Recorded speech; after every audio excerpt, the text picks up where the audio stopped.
You're listening to the Options Insider Radio Network, the home of the Options Podcast. For more quality options programs, visit theoptionsinsider.com or search for Options Insider Radio Network in your podcast provider of choice. Listeners can also access all of our programming through our mobile app available in the iTunes and Google Play stores. Select programs are also available via live stream at mixlr.com/options-insider. That's mixlr.com/options-insider. Don't forget to follow along with your favorite programs and submit your own questions for the hosts at twitter.com/options, stocktwits.com/options, facebook.com/theoptionsinsider, or via questions at theoptionsinsider.com.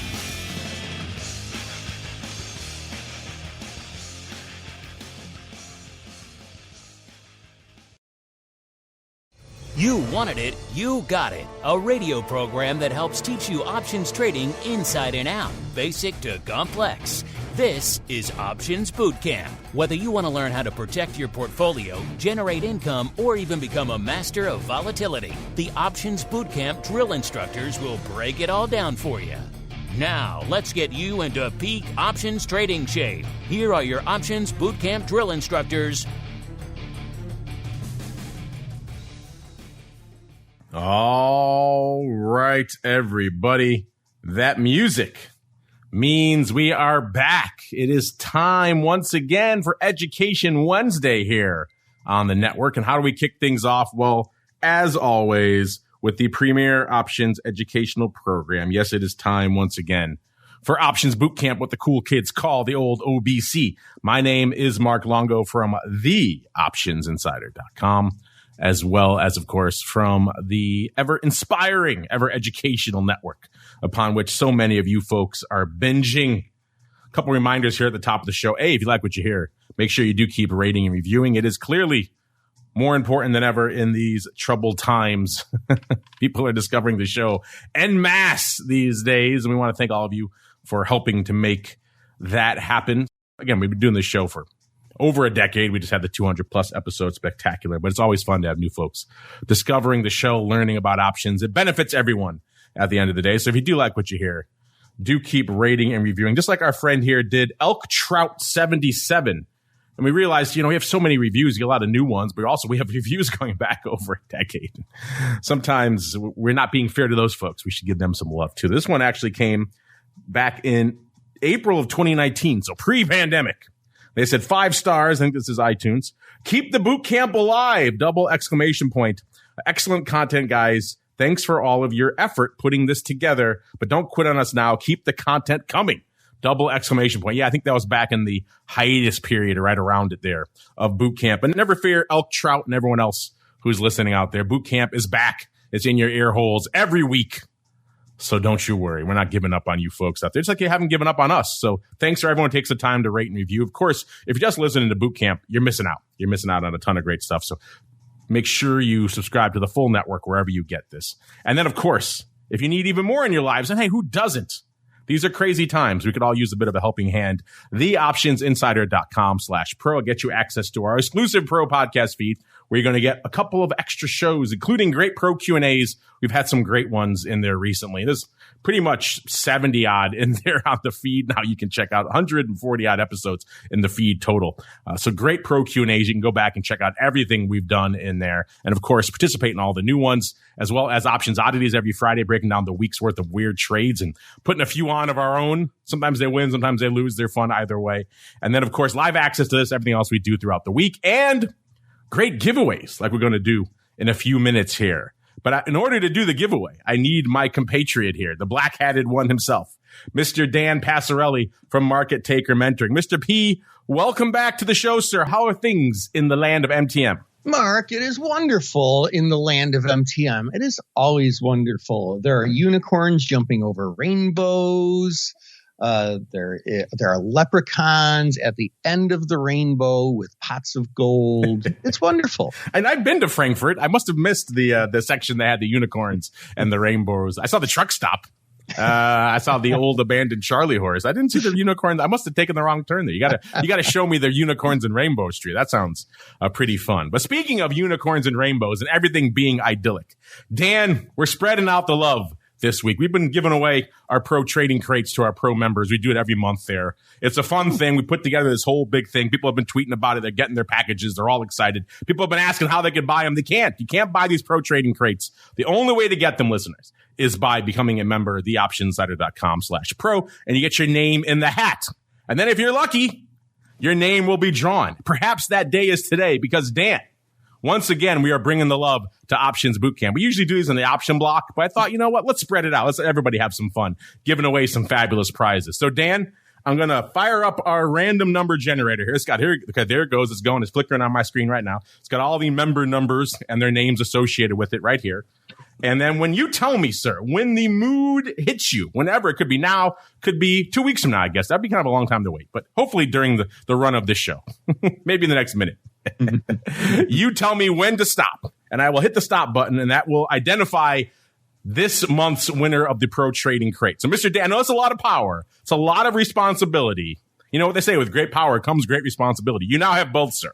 So use it wisely and pick our winner this month, sir. So like I should count to a certain number in my head, or I should do it later in the show? Like what? However you want to do it, sir. Tell me if you're going to do it later in the show. Let me know so I can just keep this thing running in the background. Well, I'll tell you what. I have a squirrel.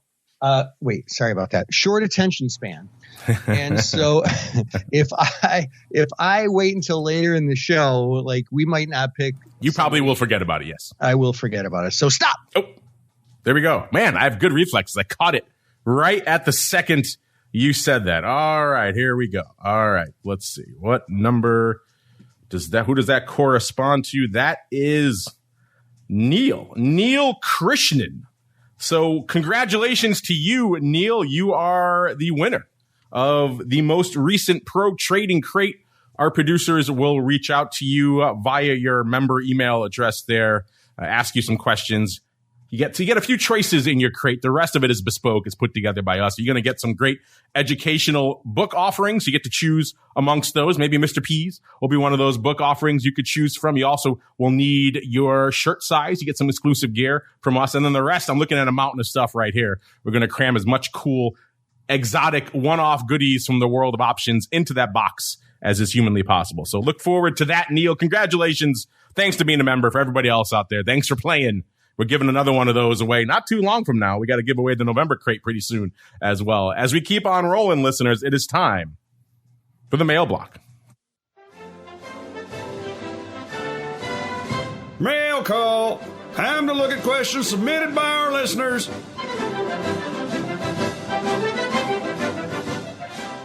All right, everybody, welcome to the mail call, the portion of the show where you guys take the reins, your questions, your comments. A lot of your comments and questions and things on social media have been to do with the crate, people getting them, people loving them, people having a good time tweeting what their contents were. So if you want to check out what some of the crates have contained, listeners, these mystery bespoke boxes, check out our Twitter over there at Options is the place to go. And of course, if you want to join the party, theoptionsinsider.com/pro, or dare I say it, /secret club for the cool kids.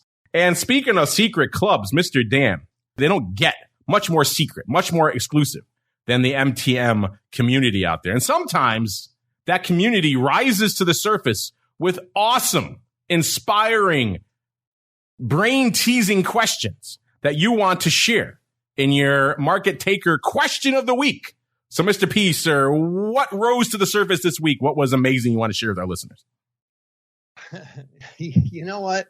I was talking with one of the folks on our team here. I'm actually revamping a presentation that we're having on Saturday. It's a training webinar on momentum trades, and and I was thinking about it's a long roundabout story, but I was thinking about poker, and I do get asked occasionally, is trading just gambling?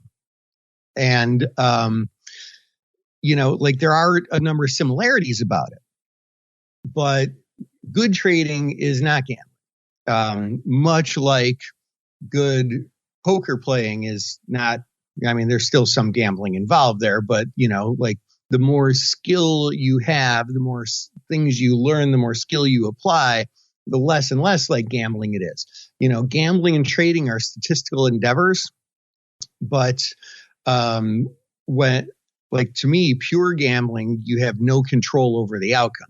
When you have control over the outcome, it becomes a different thing besides gambling. And, this is obviously not to say you have control over what a stock does, but you have control over how you act and react to it.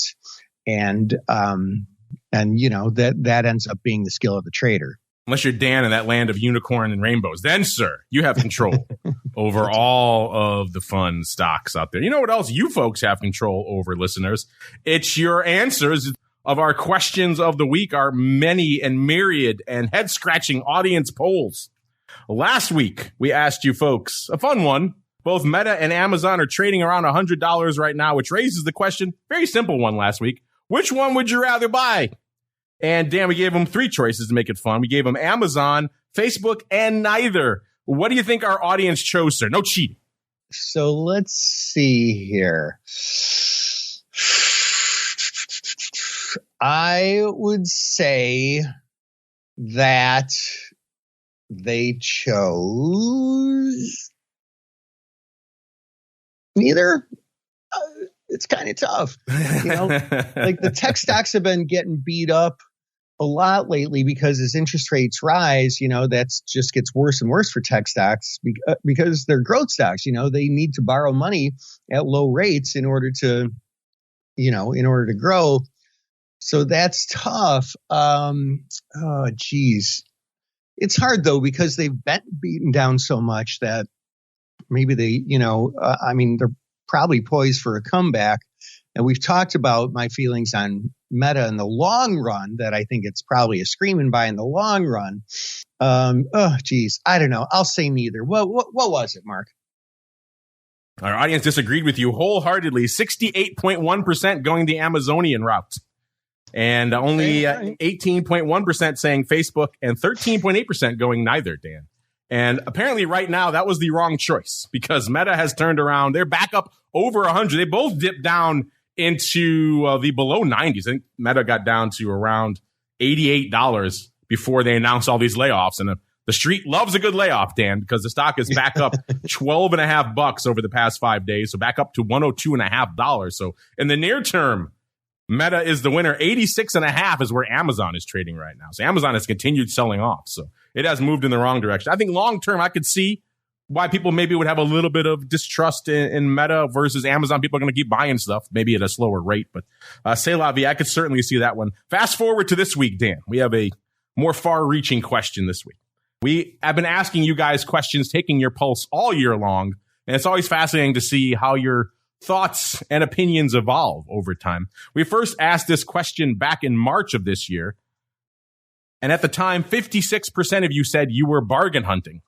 Now we're asking it again. We're revisiting this question. And the question quite simply is, there's so many factors weighing on the markets right now. You have a legion of them. You got crypto banging on things now. You got the Fed spooking everybody. You got earnings. You got so many macro factors, inflation, everything going on out there. We said, how are you adjusting your trading style? And we gave you 4 choices. You're reducing your overall equity holdings, so paring things back, maybe stepping into a little bit of cash. Maybe you're buying a little bit of crypto. Interesting timing for that choice. You're bargain hunting, so you're doing a little bit of the old BTFD-ing, so you're buying some dips out there. Or you're getting defensive and you're strapping down and hedging your positions. Mr. Dan, if you have a choice, have at it. And then B, what do you think our audience is voting for, sir? I mean, I think I'm going to vote for bargain hunting. And I think maybe our flock would be voting for that as well. Although I was wrong the first time, but. You were horribly wrong. Let's see if you can redeem yourself, sir. And I don't have a pulse on this one. I haven't looked myself. Let's look together. Oh, yes. Bargain hunting. You have redeemed yourself, sir, Dan. 36.7%. It's not quite the overwhelming majority that our other one was, but a little bit north of a third right now saying bargain hunting. It shows kind of how evenly split the audience is, with the exception of crypto. No love for crypto right now. 36.7. I wonder why. 36.7% on the old BTFD, and right now 30% saying you're just paring things back. You're paring back your equity holdings, maybe to get ready to do some BTFD. And 23.3% saying you're straight up hedging your positions right now. And only 10%, the lone 10%, nibbling away at some crypto. Speaking of crypto, let's just get into this, Dan. It's our first question here. This comes from Fetterman. I like that handle, Fetterman. Sounds like a Seinfeld character. He walks in the door like Newman, Fetterman. Fetterman says, hey guys, loving the show. Well, right back at you, Fetterman. We love you, and all of our listeners take the time to write in.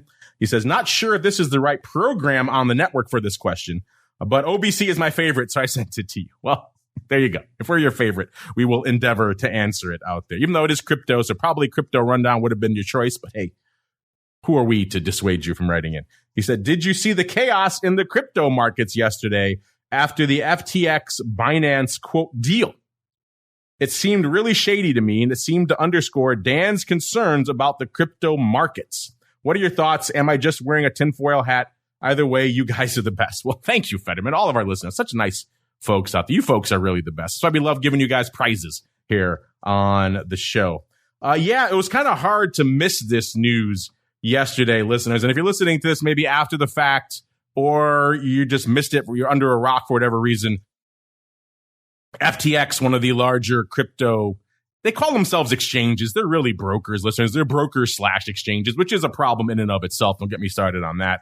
But you have FTX, and you also have Binance, two of the largest, certainly offshore crypto venues, let's call them out there. FTX got themselves in a little bit of hot water of late. They have this FTT token that they've issued. The CEO also has a hedge fund that primarily owns a bunch of this token. So there's a lot of double dealing and things that are kind of untoward, and that probably wouldn't fly if you were here in a regulated U.S. exchange. You don't see the CEO of a CME, for example, running a hedge fund on the side that owns a bunch of its own stock/token and then using that to finance collateral for deals and stuff. The whole thing, it just stinks, quite frankly. Binance was an original investor in FTX, which is also weird because they were also competitors. They seem to have had a bit of a falling out of late over the prospect of regulation in the crypto space. FTX kind of running toward it, Binance going the more DeFi, decentralized route. There was an article recently that kind of questioned some of the liquidity going on with this FTX and that hedge fund they have as a result. It crushed that token, that FTT token. Binance has a bunch of that token as a result of deals they've done in the past. They said, hey, we want out of this thing. So in a very kind of Machiavellian move, that CEO of Binance said, hey, we're going to liquidate this thing. So Binance, or FTX, I should say, offered to buy it for somewhere around $22. That began the just selling frenzy on that FTT token, which, as it turns out, was the primary collateral for a lot of the balance sheet there at FTX, which is also a problem. You should have your reserves, you should have your company money and your customer money all segmented. There's a question mark over whether that even happened there, whether they were double dealing with customer money. Binance came in yesterday, said we're going to buy this thing, but it wasn't a binding offer. It was just like, hey, maybe we'll buy this thing. We're going to look at the books. Sounds like from this morning, they looked at the books and they did not like what they see. So they backed off. So this deal may not be happening now. So there's a whole bunch of questions swirling right now about the crypto space, about decentralized finance versus centralized. A lot of the crypto folks are saying this is a great example of why you shouldn't have centralized crypto, because this kind of stuff can happen. Shady dealings can happen and shady actors can screw up the whole thing. A lot of other people are saying, well, look at the US versions of FTX and Binance. They're all regulated. They're separate entities. They have to list their reserves. This stuff isn't happening with the US regulated version. So people seem to be very polarized on this issue, which isn't surprising. It's a very polarizing thing. A long way around, Dan, to Mr. Fetterman asking us, have you seen this? And then what are your thoughts on this, Dan? And also, he wants to know, does this underscore your concerns about the crypto markets? Yeah, man, there's a lot of, man, I don't even know what to call it. Not nepotism, incestuousism. Incestuous is a good adjective for it, yes. Shady dealings, also a good description. Yeah. What do they call, or commingling of funds, conflicts of interest. It's messed. I mean, I don't know, man. You know, the crypto space is super weird. Like, it started out and some people thought it was weird and some people were like, oh yeah, this is great. And, you know, then it goes up a bunch and comes down and everybody thinks, oh, it's great. It's a new, like just the back and forth emotional logic to it is so crazy. But when it all comes down to it, most of these coins and exchanges and all that is just like some dude in his mom's basement just made it up. And, like it hasn't been required to follow the laws of, things that, like it's not under the jurisdiction of places, of organizations that keep people safe from getting ripped off. Like, you see these rug pulls all the time, where this currency just doesn't exist anymore, even though it did yesterday. Where is it? I don't know. It's just not there. And so, yeah, I mean, the one thing I've always kind of harped on is clearing, but you brought up a really good point too, where it's both a broker and an exchange, and it's financed by the currency that somebody made up so that they could pay for the exchange they made up. I don't know. It's just, I mean, if this were a stock situation that was governed by the SEC, you would say, holy moly, this is shady. But we kind of have been conditioned to give this sort of scenario a whole bunch more forgiveness because it's, just this open source coding. And, of course, the people who are creating these things have great intentions, and maybe they do. But yeah, if this were a corporation doing stuff like this, you would be like, what the heck? And they'd be being investigated. I don't know. It's tough, caveat emptor. I'm not necessarily saying crypto should be or shouldn't be regulated, but you got to be super careful and not be naive about this stuff. Especially when you're buying these proprietary tokens, not very liquid, like these FTTs and others. We saw this with Luna already, listener. This is not quite the same scenario. Obviously, that was a stable coin, but still, these kind of things are just good reminders to do your due diligence.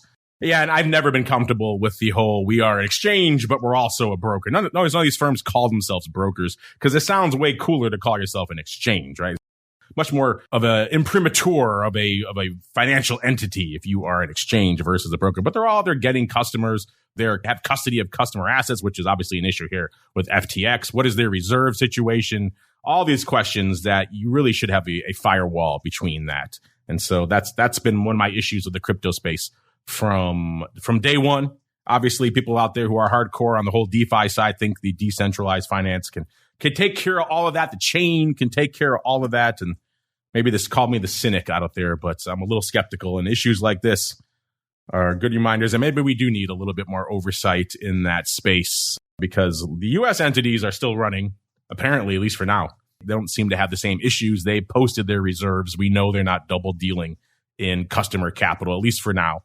So, yeah, this is just a bad reminder, unfortunately, of the dark side of crypto. It doesn't change my outlook on, let's say, things like ETH or things like that, but they have taken quite a hit out there. So if you like long-term of these crypto assets, maybe you view this as an opportunity. This is a buying opportunity for you. Solana is cut down 25, 30%, something like that. So if you're a believer in that asset out there, then maybe this is a buying opportunity for you. But intriguing stuff. And yeah, we have certainly not heard the last of this. Doesn't seem like we've even heard the last of if this deal is going to happen or not. Doesn't seem like it is right now. And it does seem like the Binance folks really cutting the legs out from under the FTX folks there with some of their maneuvers, which is interesting, very Machiavellian. Kind of reminds me of Schwab cutting the legs out of TD when they got rid of commissions. They knew TD was much more reliant on commissions than they were. And as a result, they were able to buy TD for pennies on the dollar. So some aggressive moves, shall we say, out there in the brokerage space on the crypto side. But yeah, this is unfortunate. Never like to see liquidity issues. Never like to see issues with customer funds. Let's hope all this is sorted out before more people lose money out there. Let's go out to the world of options, our actual purview. Blame Fetterman.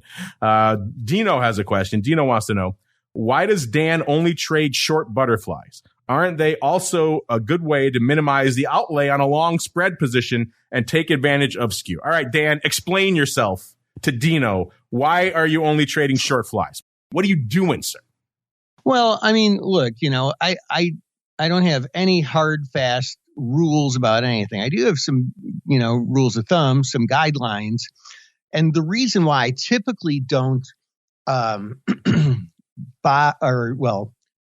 buy iron butterflies or short regular butterflies. So like basically we're talking about the guts.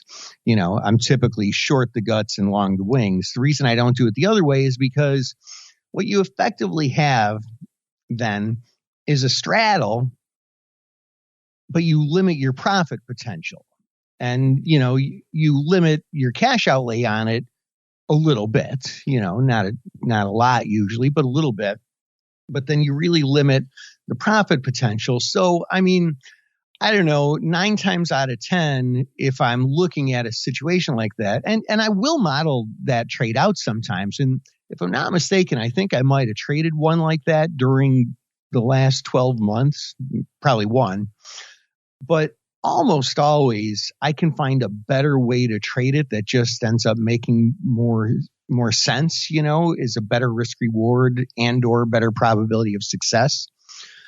So, it's not like I'm morally opposed to it. It's just that usually the math or the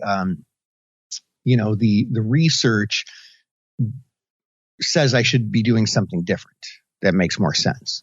Maybe the terminology is what's catching people up here, because you're paying for your butterfly. You're doing a debit. You're buying the in the money or close to the meteor option. Then you're selling what you're terming the guts, and that's the two, right? And then you're buying one. So you still are buying the fly, I think, maybe the way he sees it. But you're thinking of it around the guts, and that's how you're queuing. Is that what's going on here, Dan? Yeah. So a lot can get lost in translation when we're talking options. What I'm specifically talking about is the guts. Normally, I'm short the guts, and it's like a theta trade. Although, I'm also a fan of directional butterflies. Been having there's been a lot of interest here at Market Taker with directional time spreads, which is, a little different, but there's some similarities. So yes, I prefer shorting the guts most of the time, and I usually can find a good case for buying the guts. Yes, I think you're talking about the same thing here. What you mean by long is that you're buying the spread, and Dan is buying the spread too. He's just queuing around it the old-fashioned way. Some old-school butterfly traders think of them this way. They queue around the guts. I think a lot of newer retail-type traders think about, hey, I'm paying for this. I'm buying an in the money. I'm paying a debit for this. I'm long the spread, when technically you are short the guts, which is, of course, the two section of the fly, the middle section, which we used to call on the floor the guts. That's the guts. So whatever you're doing around the guts, some people like to think that's what you're doing to the spread. But I think you're both talking about the same thing, Dino. So yeah, and they are a good way. You're right. They are a good way to minimize your outlay on a long spread position and also take advantage of skew. That is correct. That's exactly what Dan's doing. That's what I like to use butterflies for. So yes, I think we're all on the same page. We're talking around the same thing here. Let's go out to Elite with 2 3s, trying to be clever with their handle. Elite wants to know, have the OBC crew ever traded a jade lizard? What are your thoughts on them? Jade lizard. That is not a strategy that I have come across that really anyone has ever really asked us about here on the network. So I have never traded one of these. I think this is one of, I think Sosnov over at Tasty Trade. I think this is something he talks about over there. I've never really encountered these. Dan, this is the kind of trade that, or the kind of name I should say, that just reeks to me of someone trying too hard to come up with a cool name for an option strategy. Have you encountered these in the wild, sir? Like a couple of years ago, somebody mentioned one, like in passing, like as if I was supposed to know what it was. It's like, what are you talking about? Oh, jade, everybody knows what a jade is. I'm like, no, everybody does not know what that is, but apparently it's a Tasty Trade thing. I think maybe Liz and Jenny came up with that one. And I looked it up one day, and I knew what it was for about 5 days, and then I've since forgotten. So no, I have not traded one, or at least not knowingly so. I have been known to trade option strategies that don't necessarily have a name, or at least I don't know the name of them. It just happens to fit what I'm trying to do. So, hey, maybe I did, but Yeah, it's a little bit of an esoteric thing, I think. Yeah, I think the fact that neither Dan nor I are familiar with these should tell you all you really need to know about how prevalent a quote-unquote jade lizard is. Iron butterfly. I thought iron butterfly was as ridiculous as it got, but jade lizard may be vying for the most ridiculous option strategy name. Let's go on out to this one here from PLC to take us home today. PLC says, it seems like keeping your money in cash and just selling 10% out of the money SPY puts is a great way to generate income and offset inflation in these markets. And if you get the SPY put to you, it's at a great level. Right now, a 1 month SPY, 330 and 335 puts are still decently juicy. Is this approach just too simplistic? Well, no, we talked about this before. Who is this? This is PLC. This is certainly a reasonable approach. If you're maybe, we always talk about BTFD in here. That's our question of the week right now. Maybe that's one way to go about this, listeners, is to draw your line in the sand by selling the puts. And then if you pick a level you like, in this case, PLC chose the 335 puts. So roughly 10% out of the money puts. And he likes that level. I thought we'd check into those. I pulled those up right before showtime here, Dan.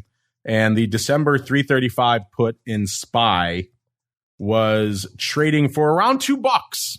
So not bad, it's not terrible. Obviously, if you're going to do, let's say you do a 10 lot, so that's a lot. You're talking 1,000 shares of SPY. So that's $335,000 you have to put away. That's probably more than most people are going to do. But if you do that, you're talking $2,000 worth of income. So you're talking somewhere in the ballpark of about 0.5%. So again, you're not talking orders of magnitude riches out here. But if your goal is to try to offset some inflation, get paid for working your limit orders in SPY, and to maybe pick up some SPY at lower levels where you feel more comfortable. And I've seen worse. That works out to a ballpark of somewhere around 6% for a year. Now, obviously, there's caveats to that. Obviously, these happen to be the D, so this is about actually 5 weeks if you add it all up. So it's a little bit more. The actual monthly probably be a little bit less than $2 if you're selling those every month. Also, it's going to vary on the vol. It's going to vary on the skew. A lot of different factors are going to make these puts more or less rich if you do this month after month. But I've certainly seen worse strategies, Dan, than collecting 6% roughly and also getting in at SPY at somewhere at a lower level where you're more comfortable. What do you think for PLC? You like this approach, sir? Well, I mean, it depends on your objective. It depends on your outlook. It depends on your timing. I mean, if you were doing that, at the top of the market, you'd be underwater pretty good right now, right? I'm assuming he's starting from scratch right now. That's what I'm assuming. Yeah. I mean, starting from scratch right now, in the long run, I think for sure, it's probably a great approach in the long run, but in the short run, well, it might not be, right? Like you could end up taking some heat on that because, the Fed got very aggressive with interest rates, which everybody was a fan for at first. Everybody was like, oh my God, why are you waiting so long for this? Geez Louise, stop the inflation. And then once they started late, they kind of kept going, and it takes a year for those numbers to factor in. And so it's not a crazy thought that we end up not getting a soft landing at all, but a hard landing, and then the Fed having raised interest rates. Basically all I'm saying is, could the market fall another 10 or 20% from here? And that answer is yes. I'm not saying it will. I'm not saying it should, or I think it will, but it can, if you're willing to take heat on it in the short term and hold it for the next 10 years. I mean, I don't think you can possibly make a mistake doing that. Yeah, obviously there are caveats to this, listeners. This is not a free lunch trade. You're not just collecting $2,000 in our example. You're setting aside over $300,000. That's capital you can't use for other trading. So there is an opportunity cost to this. So just be aware of that. It's not free money. And obviously we can continue to sell off. So make sure, we always say this, but make sure when you're selling these puts, these are levels where you're actually comfortable maybe picking up a little bit of whatever underlying you're selling the puts on. Could be maybe Bitto out there right now. Could be SPY. Could be Robinhood. Pick your poison, whatever is floating your boat out there. But yeah, in general, this approach, if you do it diligently and systematically, and you haven't been doing it since the top of the markets, then it certainly can serve you well over the long term. That music, listeners, means we've come to the end of another epic episode of Options Bootcamp. Man, what an episode we had today. We had epic giveaways. We had SPY puts. We had crazy lizards. We had all sorts of crypto drama. Dan, we did a lot of living on the show today. If folks want to reach out to you and do some more living after the show, where should they go? What should they do, sir? Make your way on over to markettaker.com, 2 T's in a row. And, if you click join free, it puts you on our email list, and we send you only important emails, one of which is going to be an invitation to this Saturday's training webinar on momentum trade. So I hope you'll join us for that. And hey, we'd love to hear from you anyway. There you go. Check them out over there in the land of the taker. All rainbows and unicorns, he says over there. So check it out for yourselves. Market Taker. 2Ts.com is the place to go. Of course, you know where to go to check out all of the great stuff we're talking about on the pro side, the optionsinsider.com/pro. Or for you cool fans, you cool listeners of OBC/Secret Club. Stay safe out there, listeners. These are literally crazy markets we are living through all again. And we'll be back here next week to talk you off the ledge. Another episode of Options Bootcamp. You're listening to the Options Insider Radio Network, the home of the Options Podcast. For more quality options programs, visit theoptionsinsider.com or search for Options Insider Radio Network in your podcast provider of choice. Listeners can also access all of our programming through our mobile app available in the iTunes and Google Play stores. Select programs are also available via live stream at mixlr.com/options-insider. That's mixlr.com/options-insider. Don't forget to follow along with your favorite programs and submit your own questions for the hosts at twitter.com/options, stocktwits.com/options, facebook.com/theoptionsinsider, or via questions at theoptionsinsider.com.